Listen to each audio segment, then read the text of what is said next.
Breaking news mga pre, sa ginawang Blue by Blue ngayong araw ay isa sa mga lumaban ay ang anak ng ating pambansang kamao na si Manny Pacquiao na si Eman Bacosa na may record na 2 wins, 0 loss, 1 tabla.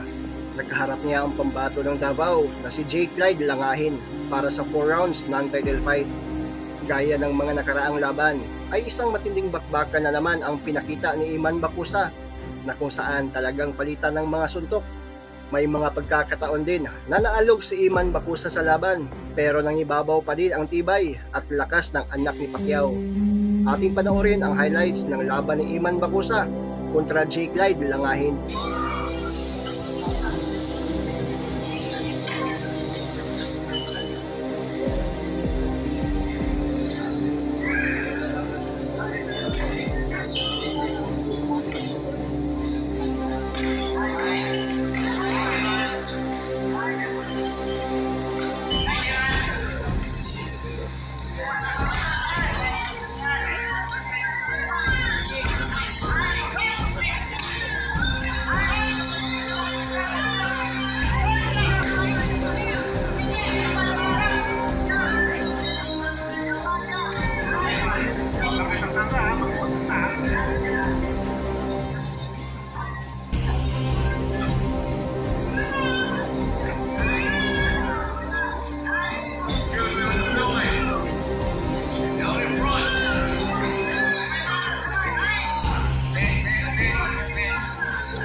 Labas yan, labas!